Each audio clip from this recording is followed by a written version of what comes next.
Bonjour, dans cette vidéo des jeudis sécurité et sérénité en voyage, je vais te présenter deux applications sur les trois que l'on présente dans la fiche d'aujourd'hui qui concernent les inondations, les risques d'inondation. Selon l'endroit où tu vas, il y a peut-être une saison des pluies, il y a peut-être des risques d'inondation.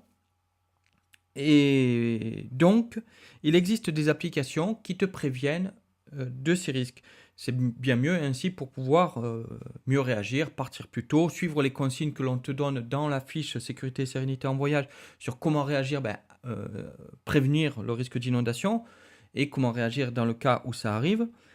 Et donc, parmi ces trois applications, il y en a deux particulièrement que je vais te présenter dans cette petite vidéo. Si tu es en France, il y a MyPredict. MyPredict, c'est une application, donc comme je te dis, tu vas remplir dans ton profil ton code postal et choisir la commune. Et s'il y a un événement tel qu'inondation, risque de submersion, tempête ou de fortes chutes de pluie qui ont lieu et qui peuvent toucher ta commune, tu reçois une notification pour te prévenir du danger et donc réagir le plus tôt possible. Donc c'est vraiment très pratique, mais ça concerne que la France, parce que malgré que tu puisses voir donc l'endroit où tu es, ces alertes ne concernent donc que la France. Sinon, tu as aussi Weather Underground.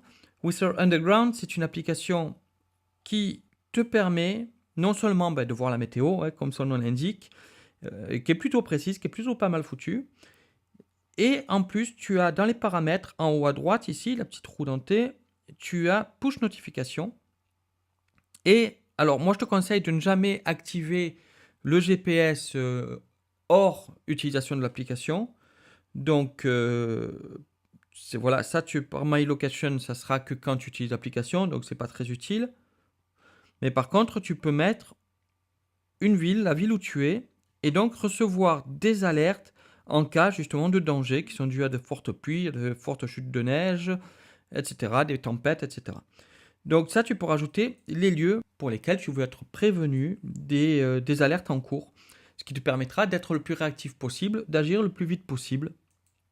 Donc c'est rien du tout, encore une fois, c'est pas une question de paniquer, c'est au contraire d'être serein, de se dire, bon ben voilà, je suis prévenu, s'il y a des risques, j'ai pas à surveiller toutes les 2 minutes les conditions météo parce que je sais qu'il y a des conditions d'une saisonnalité qui peut être un peu à risque par exemple.